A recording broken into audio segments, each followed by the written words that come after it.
Hello, जय हिंद दोस्तों। Gravitation का लेक्चर नंबर 2 में आप सभी का सहे दिल से मैं स्वागत करता हूँ। आज हम इसके बेसिक कॉन्सेप्ट पढ़ने के बाद कुछ बेसिक से ही क्वेश्चन करते हैं, ठीक है, ताकि हमारी अंडरस्टैंडिंग बढ़े। ये पहला क्वेश्चन है, the atmosphere is held to the earth by. जो एटमॉस्फेयर है, हवा वगैरह चलती रहती है, हमारे 15 किलोमीटर ऊपर तक जो हवा चलती रहती है अर्थ के ज़मीन के ऊपर, वो क्यों होती है भाई? Because of gravity. तो इसका आंसर कौन सा सही होगा? Because of gravity there is atmosphere present.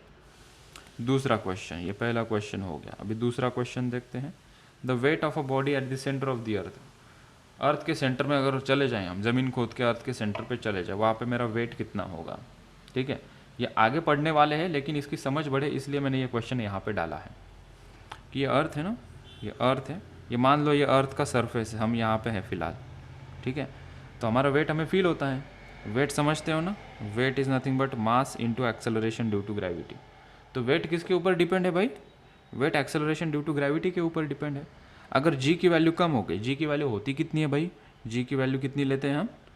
9.8 metre पर सेकेंड स्क्वायर। ये एक्सेलरेशन ड्यू टू ग्रेविटी होती है अर्थ के। अगर इस को मैं अर्थ कहूँ, ये अर्थ प्लैनेट है, अर्थ की बात करेंगे ज़्यादातर। अच्छा, अगर मैं अर्थ के सेंटर में यहाँ चला जाता हूँ, अर्थ के सेंटर में मैं यहाँ चला जाता हूँ, तो जी की वैल्यू कम हो जाती है, जी की वैल्यू कम हो जाती है। अर्थ के ज़मीन से अगर मैं ऊपर हवा में उड़ जाता हूँ, मैं अगर आयरन मैन का सूट पहन के यहाँ ऊपर उड़ जाता हूँ, तो मुझे थोड़ा हल्का फील होगा। तो सरफेस के ऊपर या सरफेस के नीचे अगर चले जाते हैं तो जी की वैल्यू कम हो जाती है। और जी की वैल्यू सरफेस पे सबसे ज़्यादा होती है, मैक्सिमम होती है सरफेस पे, ठीक है। और जैसे जैसे हम टूवर्ड्स द सेंटर चले जाते हैं, एग्जैक्टली अगर सेंटर पे हम जा सकते हैं, तो यहाँ पे जी की वैल्यू ज़ीरो होती है। Acceleration due to gravity at the centre is zero, and because g की वैल्यू ज़ीरो है तो हमारा वेट भी हमें क्या दिखाई पड़ेगा वहाँ पे? ज़ीरो। मास ज़ीरो नहीं होगा बेटा, मास का कैसे चेंज होगा? मास डिपेंड्स अपॉन पार्टिकल, किस पार्टिकल से बना हुआ है। Wait depends upon acceleration due to gravity. तो yes, sweet and short answer, eight the centre of the अर्थ जी की वैल्यू ज़ीरो हो जाती है। तो जी की वैल्यू ज़ीरो, तो सेंटर ऑफ द अर्थ पे हमारा वेट क्या हो जाएगा? ज़ीरो हो जाएगा। इसका डिटेल डिस्कशन आगे आएगा, लेकिन वो डिस्कशन करने के लिए मैंने एक क्वेश्चन डाल दिया है। तो जी की वैल्यू ऊपर गए तो कितनी होती है, उसका कुछ अलग फॉर्मूला बन जाता है। जी की वैल्यू हम अगर 2 मीटर नीचे चले जाते हैं यहाँ पे, तो जी की वैल्यू कितनी, या 3 मीटर हम अर्थ सरफेस के ऊपर चले जाते तो यहाँ पे जी की वैल्यू कितनी, उसके फॉर्मूलेज हम आगे पढ़ेंगे, ठीक है। तो वैसा कॉन्सेप्ट है, वो समझाने के लिए क्वेश्चन डाला गया। तो इसका आंसर क्या देंगे हम? The weight of a body at the centre of the earth is zero, ठीक है। या अगर यहाँ पे हम कहते हैं the mass of a body at the centre of the अर्थ, तो आंसर क्या होगा? It is not zero, it is constant. कहीं पे भी लेके जाओ, मास थोड़ी ना चेंज होगा। यहाँ से उड़ के हम मून पे चले जाते हैं तो हमारा मास थोड़ी ना चेंज होगा, वेट चेंज होगा, ठीक। आगे चलते हैं, हमारे पास और एक क्वेश्चन है, क्वेश्चन नंबर 3 के ऊपर चलते हैं। If the distance between the two masses is doubled, the gravitational attraction between them is doubled, become 4 times, is reduce to half, is reduce to quarter. कहना ये चाहते हैं वो कि अगर दो पार्टिकल है, छोटे छोटे दो पार्टिकल हैं, if the distance between this two masses is doubled, इसका मास m है, ये मास m है, पहले डिस्टेंस था r, इस डिस्टेंस को हमने बढ़ा दिया, इस डिस्टेंस को हमने बढ़ा दिया, डबल कर दिया। डिस्टेंस कैसे डबल कर दिया? इसको उठा के यहाँ पे रख दिया, और ये जो डिस्टेंस है ये डबल हो गया। तो इनके बीच में जो फोर्स ऑफ अट्रैक्शन होगा, पहले लेट्स से कि इनके बीच में फोर्स ऑफ अट्रैक्शन F था, अभी कितना हो जाएगा ऐसा पूछ रहे हैं in terms of this F, ठीक है। तो हमें पता है कि force of attraction due to gravity it depends upon the product of masses and inversely proportional to the square of distance. Sir क्या बोल रहे हो आप? F is equals to G(m1 m2 upon r square, ये formula होता है दो particle के बीच में जो ग्रेविटेशन फोर्स ऑफ अट्रैक्शन है। यहाँ पे हम क्या चेंज कर रहे हैं? हम डिस्टेंस चेंज कर रहे हैं, कितने से? डबल से। क्या मास चेंज कर रहे हैं क्या हम? मास तो उतनी ही है, लेट्स से ये m1 है और ये m2 है, ये भी m1 है m2 है, मासेस उतने ही रखे, डिस्टेंस बढ़ा दिया। तो क्या हम कह सकते हैं कि इस फॉर्मूला में मुझे वेरिएबल के साथ रिलेशन लगाना है, तो मैं कह सकता हूँ कि ये तो कांस्टेंट है, ये कांस्टेंट, ये कांस्टेंट है। So I can relate in terms of variable f is inversely proportional to distance square, ठीक है। एक यहाँ से रेशो बना लेते हैं कि लेट से ये F1 फोर्स है और जब डिस्टेंस बढ़ा दिया वो F2 फोर्स हो गया, तो जब मैं रिलेशन लगाऊंगा तो मैं क्या ऐसा लिख सकता हूँ क्या, F1 upon F2 is equals to R2 square upon R1 square. F1 force था तब R1 डिस्टेंस था, मान लो यहाँ पे इसको R1 कर देता हूँ और इसको मैं R2 कर देता हूँ, मतलब 2R1 हो गया ये, ठीक है, डबल कर दिया। तो force is inversely proportional to the distance का स्क्वायर। F1 कितना है, F1 इज F1, लेट से हमें F2 निकालना है अभी, ठीक है। F1 और F2 का रिलेशन कैसे निकाल सकते हैं, मैंने लिखा F1 upon F2 is equals to R2 कितना है, ये डिस्टेंस कितना हो गया 2 टाइम्स ऑफ R1, तो ये क्या हो जाएगा 2 टाइम्स ऑफ R1 का square divided bye R1 square, कितना हो जाएगा। तो मैं इसको थोड़ा ऊपर लिख देता हूँ, ये इसको कर देते हैं ऊपर थोड़ा छोटा, ये यहाँ पे, बहुत बढ़िया। सो ये हो जाएगा 4R1 square divided bye R1 square, ये चला गया ये चला गया। So F1 by F2 is equals to 4। मुझे F2 चाहिए ना, इन द सेकेंड केस मेरा फोर्स कितना हो जाएगा वो चाहिए इन टर्म्स ऑफ F1, तो क्या मैं लिख सकता हूँ F2 is equals to F1 bye 4, मतलब डिस्टेंस बढ़ाने से फोर्स 4 गुना घट गया भाई। तो इसका सही आंसर कौन सा होगा, it reduces to quarter 4 times, ठीक है। इट बिकम 4 टाइम नहीं होगा, इट कम हो जाएगा, डिस्टेंस बढ़ेगा तो फोर्स कम हो जाएगा, ठीक है। नेक्स्ट क्वेश्चन की तरफ बढ़ते हैं। आई होप ये क्वेश्चन समझ में आया होगा, नहीं आया तो मुझे पूछ सकते हो, तो मैं इसे डिलीट कर रहा हूँ, करूँ डिलीट इसे, 1 2 3 okay. Next question, question number 4 की तरफ बढ़ते हैं। यहाँ पे दिया है the gravitational force between the two stone of masses 1 kg each separated by a distance 1 metre in vacuum each. So हमारे पास दो पत्थर हैं, 1 kg के पत्थर हैं, 1 kg एंड 1 kg, इनके बीच का जो डिस्टेंस है, सेपरेशन है, वो 1 मीटर का है, और इनके बीच में हवा है, उससे कोई फ़र्क नहीं पड़ता, हमें पता है हवा डालो पानी डालो एयर डालो, हवा एयर एक ही होता है, तो उससे कोई फ़र्क नहीं पड़ता फोर्स ऑफ ग्रेविटेशनल अट्रैक्शन में। तो इनके बीच में फोर्स ऑफ अट्रैक्शन कितना है वो निकालो। निकालते हैं, हमारे पास फॉर्मूला है F is equals to G M1 M2 upon R square. Values put करनी है, G की वैल्यू 6.67, आगे भी नंबर होता है 6.67 ही तक ही ठीक है, इंटू 10 टू द पावर -11। मास 1 कितना है 1 kg, मास 2 M2 कितना है वो भी 1 kg, और इनके बीच के डिस्टेंस है 1, तो उसका हमने स्क्वायर कर दिया। तो फोर्स कितना आएगा भाई 6.67 into 10 to the power -11 newton, इतना आंसर होगा। तो कौन सा आंसर सही है, option C is correct. This is a very basic question which can be asked, ठीक। अगला पड़ा 5,000 रुपये के लिए क्वेश्चन आपके स्क्रीन के ऊपर। यस कामेश को कुछ पूछना है सर। अगर ये हमने ये पॉइंट मासेस लिए है, पॉइंट मासेस लिए है, और इन पॉइंट मासेस के बीच में एक थिन वॉल है, तो उन लोगों का ग्रेविटेशन भी सेम रहेगा ना, सेम रहेगा। थिन वॉल डाल दो, पूरा वुडन बॉक्स क्यों ना डाल दे, तो थिन क्या है, ऐसा थिक वॉल डाल दो, कोई फर्क नहीं पड़ेगा, because it doesn't depend upon medium present in between them. तो बड़ा फिर पत्थर रख दो यहाँ पे, अच्छा ठीक है सर। ठीक Yes. आए समझ में। पत्थर रखने से क्या होगा, पत्थर का भी फोर्स ऑफ अट्रैक्शन ऐड हो जाएगा, तो आई डोंट रिकमेंड कि पत्थर रखो। फिर मॉरल ऑफ द स्टोरी, कोई मीडियम से उसके ऊपर फर्क नहीं गिरता। अगर वही चार्जेस होंगे, चार्ज अगर होगा, ये क्यू चार्ज है ये माइनस क्यू चार्ज है, इनके बीच में अगर कोई मीडियम डाल देंगे तो उनके बीच में जो इलेक्ट्रोस्टैटिक फोर्स है उसके ऊपर फर्क गिरता है, ठीक है। Coming to the next question, fifth question. Two particles of equal masses go round a circle of radius R under the action of their mutual gravitational attraction, the speed of each particle is. बड़ा interesting सा सवाल है और बहुत basic सा सवाल है। यहाँ पे कह रहे हैं कि हमारे पास दो पार्टिकल्स हैं ऑफ इक्वल मास, तो मान लेते इसका मास m है और ये दूसरा पार्टिकल है उसका भी मास m है, ठीक है।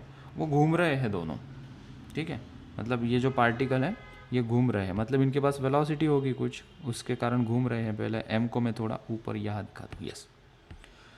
तो ये पार्टिकल घूम रहे हैं, they are possessing some velocity v, ठीक है, and because of they are attracted towards each other by gravitational force, they are moving in a circle. Because they are attracted by the gravitational force, they are moving in a circular order. एक चीज़ समझने लायक यहाँ पे है, अगर ऐसा consider करते हैं, सुनो बात को, कॉन्सेंट्रेट हियर, ये m और ये m मास के बीच में कोई ग्रेविटेशनल फोर्स ऑफ अट्रैक्शन नहीं है या बहुत ही कमज़ोर है, तब क्या होगा? तब ये पार्टिकल इधर अपना अपना सीधा रास्ता नापेगा, स्ट्रेट चला जाएगा, ये अपना पार्टिकल अपना स्ट्रेट रास्ता नाप के यहाँ चला जाएगा।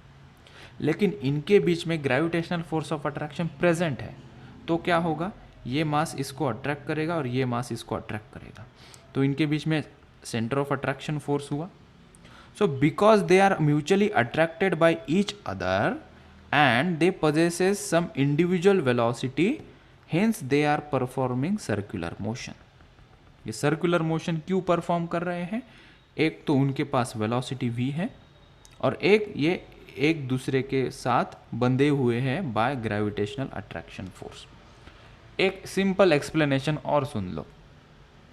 मून है भाई यहाँ पे, ये अर्थ है,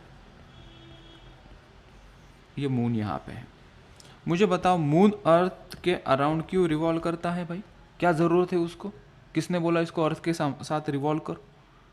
तो इसके पास अपनी इंडिविजुअल वेलोसिटी है, इस प्लैनेट की घूमने की अपनी अपनी क्षमता है, उसके पास इंडिविजुअल वेलोसिटी है। अगर यहाँ पे अर्थ नहीं होती, लेट्स से कि अर्थ को हमने भगा दिया बहुत दूर, कोई दूर दूर तक कनेक्शन, अपना अपना चला जाएगा अपने रास्ते। लेकिन यहाँ पे अर्थ मौजूद है, तो अर्थ की ग्रेविटेशनल इन्फ्लुएंस, इनके बीच में फोर्स ऑफ अट्रैक्शन है। So moon is getting attracted towards the earth, क्योंकि earth is strong attracting towards the moon, मतलब मून अट्रैक्ट हो रहा है अर्थ के पास। Influence of earth, gravitational earth is more, तो मून अर्थ की तरफ अट्रैक्ट भी हो रहा है, उसकी खुद की वेलोसिटी भी है, इसके कारण ये हमारे साथ घूमते रहता है। ठीक है, तो कोई चीज़ घूमती क्यों है, उसके दो एक्सप्लेनेशन तुम्हें अभी से पता चले। इलेक्ट्रॉन का भी वैसा ही होता है। कनेक्शन क्यों दे रहा हूँ? क्योंकि इसके ऊपर से ऐसे क्वेश्चन आते हैं।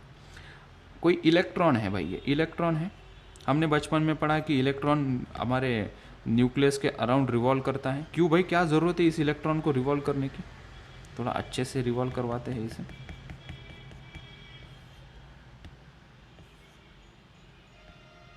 यहाँ पे जो इलेक्ट्रॉन है,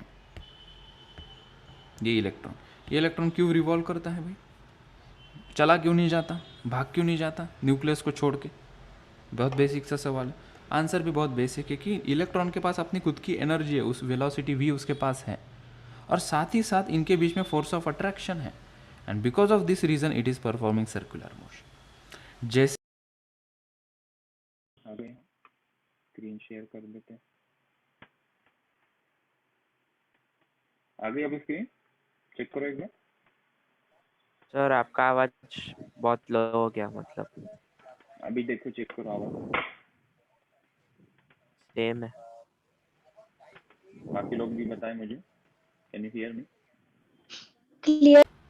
और ये जो इलेक्ट्रॉन है, इलेक्ट्रॉन और न्यूक्लियस के बीच में force of electrostatic attractive force है, और इलेक्ट्रॉन के पास अपनी खुद की वेलोसिटी है, तो ये सर्कुलर ऑर्बिट में चलता है। ये पहली बात है। तो हम आते हैं हमारे क्वेश्चन के ऊपर फिर से। अभी तो हम समझ गए कि कोई बॉडी सर्कुलर ऑर्बिट में क्यों चलती है। तो इनके बीच में फोर्स ऑफ अट्रैक्शन होगा, राइट? और यहाँ पे हमें कुछ डिस्टेंस दिया है, ये जो रेडियस है around which this particles are revolving, वो रेडियस है r। ठीक है, तो ये जो रिवॉल्व कर रहा है, this is revolving because of gravitational force, और ग्रेविटेशनल फोर्स क्या प्रोवाइड कर रहा है? Centripetal force. तो here gravitational force is providing me a necessary centripetal force। बचपन में हमने पढ़ा होगा सर्कुलर मोशन के बारे में, कुछ सेंट्रिपिटल फोर्स होता है, उसके कारण ही बॉडी क्या होती है? रिवॉल्व कर पाती है। ठीक है, ये हम और डिटेल में देखेंगे जब मैं सर्कुलर मोशन टॉपिक तुम लोगों को पढ़ाऊंगा। ग्रेविटेशनल फोर्स का तो फॉर्मूला हमें पता है कि gravitational force between this two particle हम यहाँ से निकाल सकते हैं। उसका फॉर्मूला हो गया Gm, दूसरा मास भी m है, डिवाइडेड बाय इनके बीच में डिस्टेंस कितना है? 2r, उसका square is equals to centripetal force का किसी को फॉर्मूला याद हो तो मुझे प्लीज़ बताएं। Centripetal force, anyone remember centripetal force का फॉर्मूला? या तुम्हें कभी कहीं पढ़ा होगा या 10th से रिकॉल करके बता सकते हो?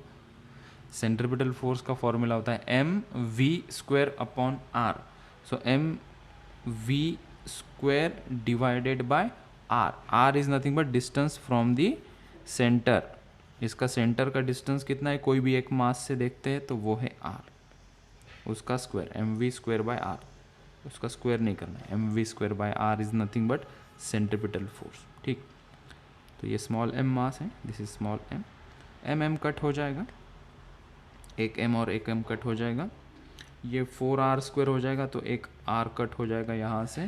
सो हमें यहाँ पे क्या मिलेगा, तो मैं इसको यहीं पे 4r स्क्वायर लिख देता हूँ. मेरी एक स्टेप बच जाएगी, 4r स्क्वायर, तो एक r कट हो गया. हमें वेलोसिटी v निकालनी है, किस वेलोसिटी से ये चल रहे होंगे. तो बड़ा सिंपल है, हमें मिल गया, हमें v square is equals to G M upon 4r.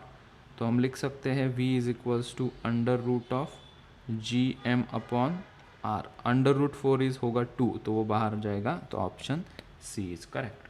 तो इस हिसाब से हमें एक और आइडिया मिली कि सेंट्रिपिटल फोर्स का फॉर्मूला हमें पता होना चाहिए, M V square by R होता है. इतना कम से कम याद रखो, M V square by R is the formula for centripetal force.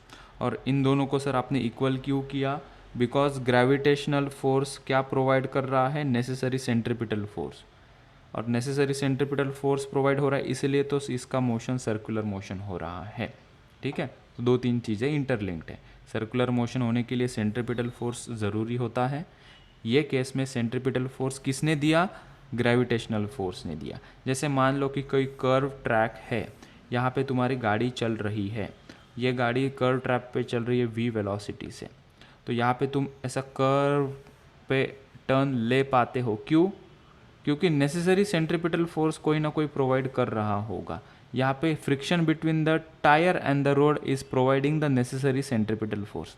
ऐसा मान लो कि रोड के ऊपर ऑयल गिरा है और तुम्हें टर्न लेना है, तुम स्किड हो जाओगे, इधर चले जाओगे, तो वो जो फ्रिक्शन है, that friction is providing the necessary centripetal force to perform this circular motion. ठीक है, तो ये एक फंडा होता है इसके अंदर. आगे चलते हैं, आगे और 2-4 क्वेश्चन हमारे पास हैं. थेरोटिकली क्वेश्चन है, ज़्यादा दिमाग लगाने वाले नहीं है, ये वाला एक बस अच्छा क्वेश्चन रहेगा. द ग्रेविटेशनल फोर्स, इस क्वेश्चन को देखो बच्चों, the gravitational force between the 2 point masses m1 and m2 at a separation r is given by f is equals to k m1 m2 upon r square. Formula बता दिया जो पढ़ रहे हैं हम, और पूछते क्या है, द कांस्टेंट k. ये जो k कांस्टेंट है, ये किसके ऊपर डिपेंड करता है, depends upon the system of units only, depends upon medium between the masses, depends upon both a and b, it is independent of both a and b. ये k क्या होगा, k is nothing but that g, universal gravitational constant. Confuse करने के लिए उसको वहाँ पे k लिखा है और उसको कुछ नाम भी नहीं दिया, लेकिन हमें पता है फॉर्मूला से k is nothing but that g letter which is nothing but universal gravitation constant. इसका नाम में ही यूनिवर्सल है, मतलब इसकी value planet to planet change नहीं होती. g की वैल्यू कांस्टेंट होती है 6.67 into 10 to the power -11 newton metre square upon kg square. ये वैल्यू चेंज नहीं होती. भले ही तुम मून और अर्थ के बीच में फोर्स ऑफ अट्रैक्शन जानने की कोशिश करो, भले ही दो छोटे पार्टिकल है मास m1 m2, उनके बीच में फोर्स ऑफ अट्रैक्शन जानने की कोशिश करो, भले इनके बीच में पानी डाल दो, भले इनके बीच में वैक्यूम हो, जी की वैल्यू कांस्टेंट रहती है. सो इसका आंसर होगा option D, it is independent of both A and B. किसी सिस्टम के ऊपर नहीं डिपेंड करेगा. ए एंड बी क्या है, what is a, depends upon system of units only. मतलब क्या है, एसआई सिस्टम ले लो, सीजीएस सिस्टम ले लो, उसके ऊपर इसकी वैल्यू डिपेंड है क्या, नहीं. वो तो यूनिट कन्वर्जन हुआ कि इसको एसआई सिस्टम में लिखा मतलब newton metre square plus KG square. अगर इसको सीजीएस में लिखेंगे तो वो हो जाएगा न्यूटन का क्या होता है रे, dyne centimetre square upon gram square. तो ये यूनिट कन्वर्जन के ऊपर उसकी वैल्यू थोड़ी ना डिपेंड है. क्या इसकी वैल्यू डिपेंड अपॉन मीडियम, इनके बीच में जो मीडियम रखा है उसके ऊपर डिपेंड है क्या, उसके ऊपर भी डिपेंड नहीं है. जी की वैल्यू कांस्टेंट रहेगी, that is 6.67 into 10 to the power -11.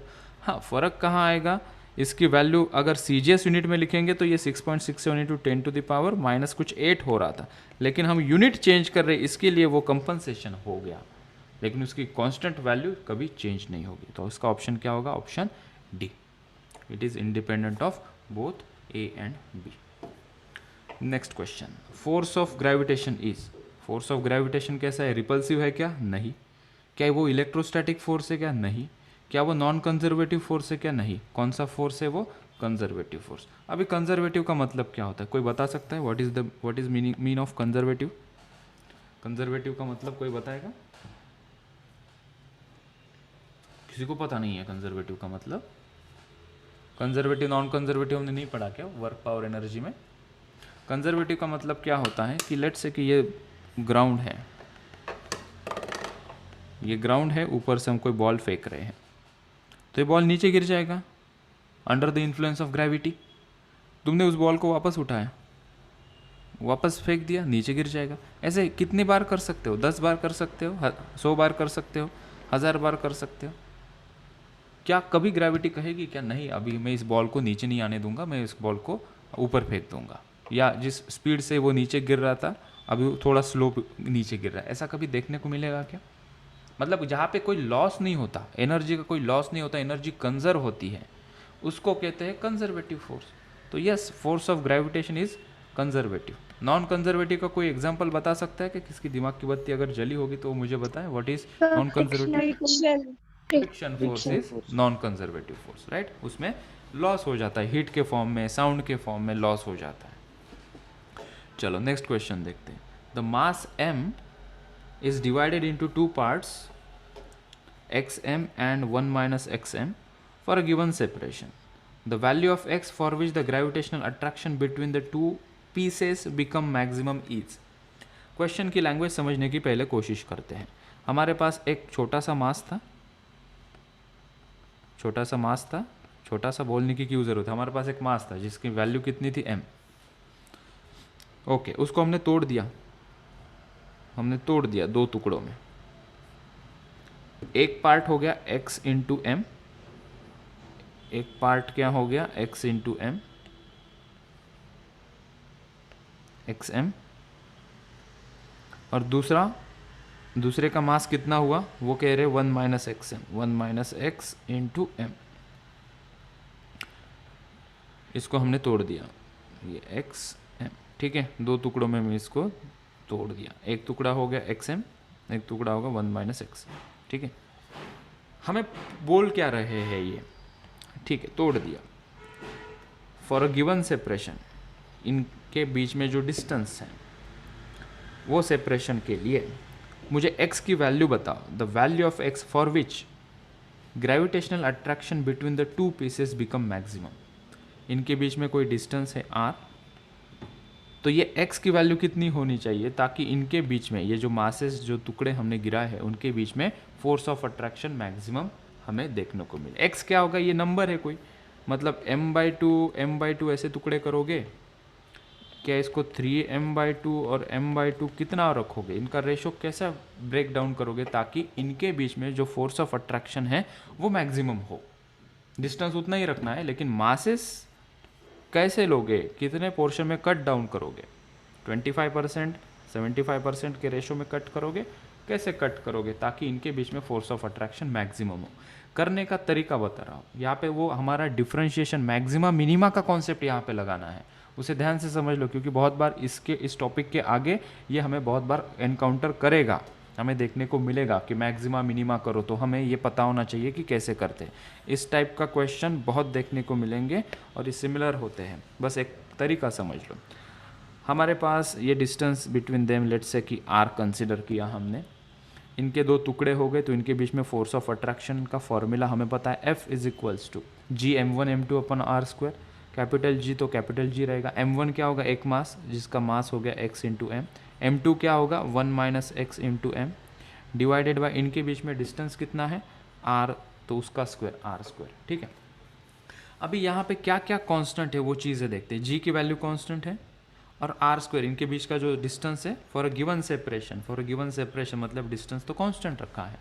तो मैं ऐसे बोल सकता हूँ कि f is directly proportional to product of masses xm into 1 minus X into M, बराबर है।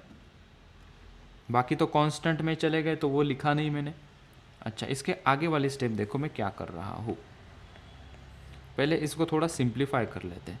सो f is directly proportional to ये xm और ये 1, उसका मल्टीप्लाई करेंगे और m भी मल्टीप्लाई करना है। तो पहले क्या होगा xm इंटू 1 क्या हो जाएगा xm, और m को भी मल्टीप्लाई करेंगे तो वो क्या होगा एक्स एम स्क्वायर हो गया। दूसरा माइनस साइन है तो यहाँ पे भी हम माइनस दे देते हैं, ठीक है। फिर एक्स एम इंटू एक्स कितना हो जाएगा X square M into M multiply करेंगे तो एक्स स्क्वायर एम स्क्वायर हो जाएगा। तो this is X square M square बराबर है, ठीक। अभी कोई भी चीज़ को मैक्सिमा या मिनिमा करना होता है तो हमने वो पढ़ा है, वो कौन से मुझे थोड़ा फिर से तुम लोगों को एनलाइटन करना पड़ेगा। यहाँ पे मैक्सिमम वैल्यू आती है और ये मिनिमम था। मैक्सिमा चाहे या मिनिमा चाहे तो स्लोप क्या होता है मैक्सिमा पे 0 होता है, -1 होता है, -2 होता है। कितना होता है मैक्सिमा पे स्लोप ऑफ द कर्व, मतलब ये y एक्सिस है और ये x एक्सिस है। तो अगर कोई चीज़ मैक्सिमम है तो उसका स्लोप क्या होगा वहाँ पे 0। ये कॉन्सेप्ट हमने पढ़ा है। मिनिमम होगा तो भी स्लोप 0 होगा। वो वेरीफाई करते हैं हम डबल डिफ्रेंशिएट करके। थोड़ा सा क्लियर हुआ, रिकॉल हुआ। अच्छा, तो यहाँ पे मैं क्या करता हूँ, मुझे मैक्सिमा करना है। किसको मैक्सिमा करना है फोर्स को, किसके रिस्पेक्ट में, ये गिवन पोर्शन x के रिस्पेक्ट में मुझे उसको मैक्सिमा करना है। तो मैं लिखूंगा df upon dx, proportionality sign लगा दी, ठीक है। अभी मुझे बताओ एक्स एम स्क्वायर का डिफ्रेंशिएशन, ये बहुत इंपॉर्टेंट स्टेप है। एक्स एम स्क्वायर का मुझे डिफ्रेंशिएशन कोई बता सकता है क्या? मैं 2 ऑप्शन दे रहा हूँ तुम लोगों को, ठीक है। पहला ऑप्शन एक्स एम स्क्वायर का डिफ्रेंशिएशन मैं बोल रहा हूँ क्या वो एम स्क्वायर होगा, या दूसरा ऑप्शन वो होगा 2xm। एक्स एम स्क्वायर का डिफ्रेंशिएशन क्या एम स्क्वायर होगा या 2xm होगा? 2xm। 2xm। Sir M square M square sir. होगा m square sir. Good, because we are differentiating with respect to X, बराबर। और हमारा वेरिएबल कौन है यहाँ पे, एक्स है। जैसे कि तुम लोगों ने मुझे बताया था कि सर 4x का डिफ्रेंशिएशन 4 होगा, क्योंकि 4 कांस्टेंट आया था ना। तो यहाँ पे m स्क्वायर क्या है, कांस्टेंट है ना, मास। m square is a constant term. तो किसका डिफ्रेंशिएशन करोगे, किसके रिस्पेक्ट में डिफ्रेंशिएट कर रहे हैं हम, x। तो x छोड़ के बाकी सभी नंबर या बाकी सभी लेटर्स हमारे लिए क्या होंगे, कांस्टेंट होंगे। तो m square is a constant here, तो सिर्फ x का डिफ्रेंशिएट करोगे, वहाँ पे क्या मिलेगा बेटा, m स्क्वायर माइनस। अभी मुझे बताओ एक्स स्क्वायर एम स्क्वायर का differentiation, x square M square का differentiation 2xm 2x 2x m 2x square, M square. ठीक है। ये इसका डिफ्रेंशिएशन हो गया। इज इक्वल टू क्या कर देना है हमें, इसको 0 कर देना। इज इक्वल टू क्या करेंगे हम, इसको 0 कर देंगे। सो हम यहाँ पे लिखेंगे df upon dx is equal to हमें 0 करना है, तो हम लिखेंगे M square minus 2xm square is equals to 0। Right hand side को इज इक्वल्स टू 0 कर देंगे ना। तुम पूछोगे सर इक्वल टू का साइन कहाँ है, यहाँ पे इक्वल टू करके k लिख दो कोई कांस्टेंट, और इसको इक्वल टू 0 करोगे तो k तो 0 ही बन जाएगा ना। चलो लिख देता हूँ, बाद में तुम लोग कन्फ्यूज हो जाते हो। सो मैंने इसको आगे लिखा यहाँ पे df upon dx, proportionality sign हटा के इक्वल टू लिखा, कोई कांस्टेंट k लिया मैंने, m square minus two X M square, ठीक है। अभी इसको इक्वल टू 0 करेंगे। तुम पूछोगे क्यों इक्वल टू 0 कर रहे हो, क्योंकि उस क्वांटिटी को हमें मैक्सिमा करना है ना, और मैक्सिमा का कॉन्सेप्ट क्या कहता है, वहाँ पे जो डिफ्रेंशिएट कर रहे हो इज इक्वल टू 0 कर दो उसे। तो मैं इसको इज इक्वल टू 0 कर रहा हूँ, तो ये k into M square minus 2xm square is equals to 0। k उधर जाके 0 हो जाएगा, तो मुझे क्या मिल रहा है बेटा, m square minus 2xm square. Let me see, कोई गड़बड़ तो नहीं करी ना मैंने, इज इक्वल्स टू 0, ठीक है। तो m स्क्वायर तो चला जाएगा, तो यहाँ पे क्या बचेगा, m स्क्वायर कैसे चला जाएगा वो भी देख लो भाई। m square is equals to 2x into M square, तो m स्क्वायर चला जाएगा। बचा हुआ यहाँ लिख रहा हूँ भाई, 1 is equals to 2x, so x is equals to क्या हो जाएगा 1/2। तो x की वैल्यू ही पूछी थी, वो कितनी आ गई 1/2। मतलब x की वैल्यू 1/2 है, तो आंसर में देखो क्या होगा, x की जगह पे 1/2 लिख दो, तो ये क्या हो जाएगा m/2। 1 माइनस 1/2 क्या होता है 1/2। सो इसको 2 इक्वल टुकड़ों में कर दो ब्रेक, तो फोर्स ऑफ अट्रैक्शन के बीच में मैक्सिमम होगा। ये क्वेश्चन था, आया समझ में। तो मैं इसे अभी हटा रहा हूँ, ठीक है।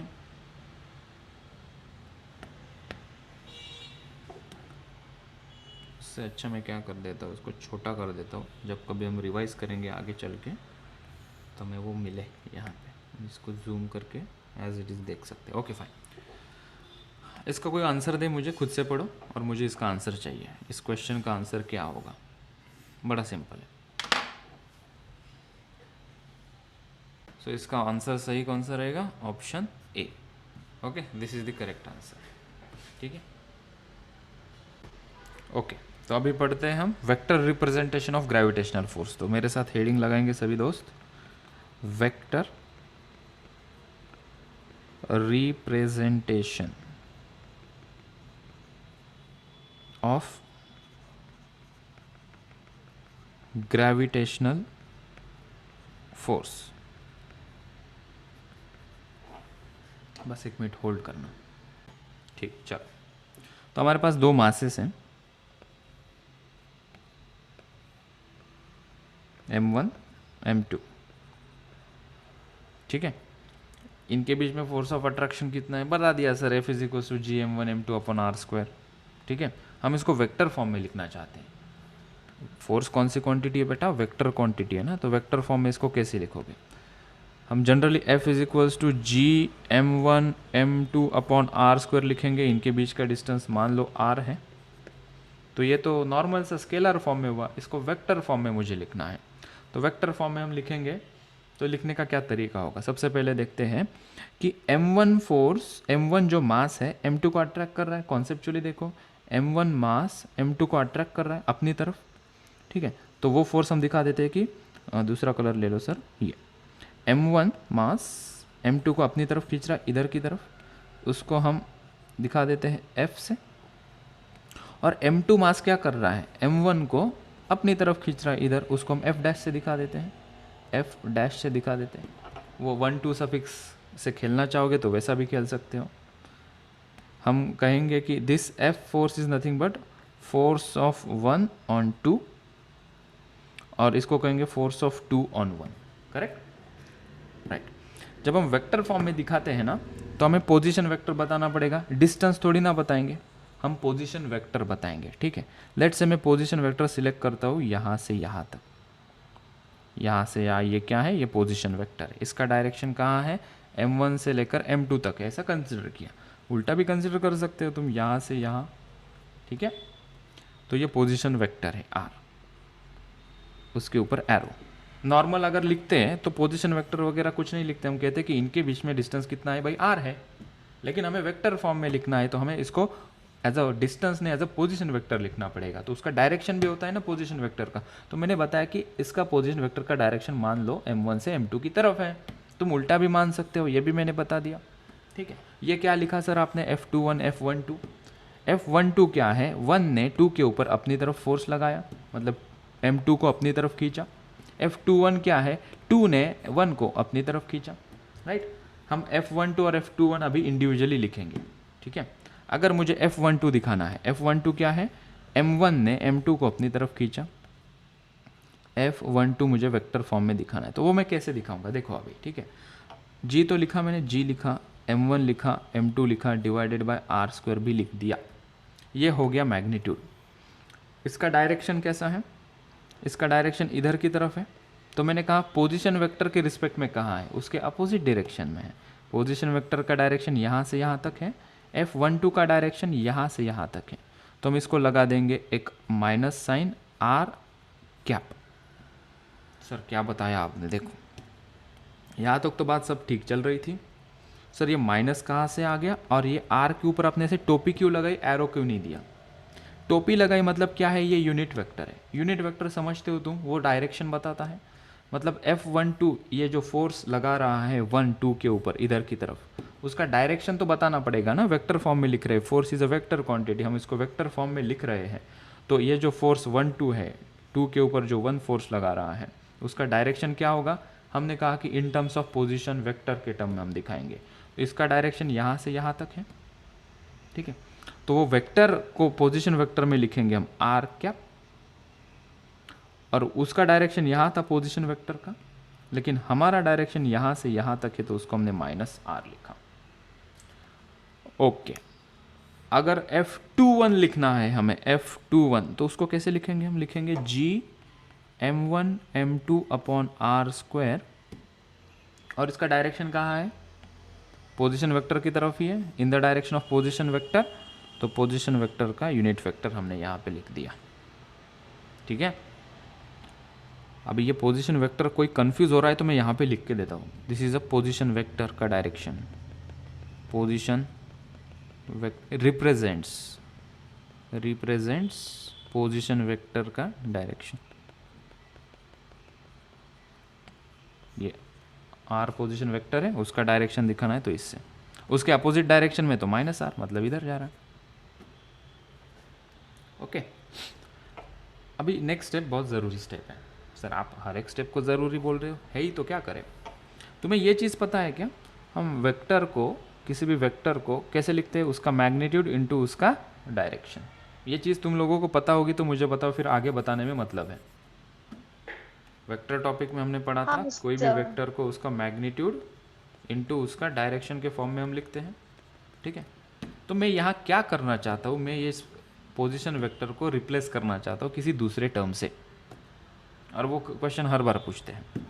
तो क्या हम यहाँ से इस पोजीशन वेक्टर को ऐसा लिख सकते हैं क्या, r वेक्टर अपॉन उसका मैग्नीट्यूड? अगर हम ऐसा लिख सकते हैं तो ये फॉर्मूला कैसे मॉडिफाई हो जाएगा? देखो, F12 is equals to Gm1 m2, ये माइनस साइन मैं इधर से दे देता हूँ, I am giving this minus sign from this side, यहाँ से, ठीक है। और ये डंडी भी थोड़ी ऊपर कर देते हैं। ये r पोजीशन वेक्टर को हम क्या लिख रहे हैं? r वेक्टर डिवाइडेड बाय ये जो r है और ये r स्क्वायर है, वो बन जाएगा r क्यूब। तो वेक्टर फॉर्म में हम इसको ऐसा लिखते हैं, we write in vector form like this, ठीक है। Little bit confusing but it's very important, उसका कन्फ्यूजन भी दूर कर दूंगा। इसको कैसे लिखेंगे?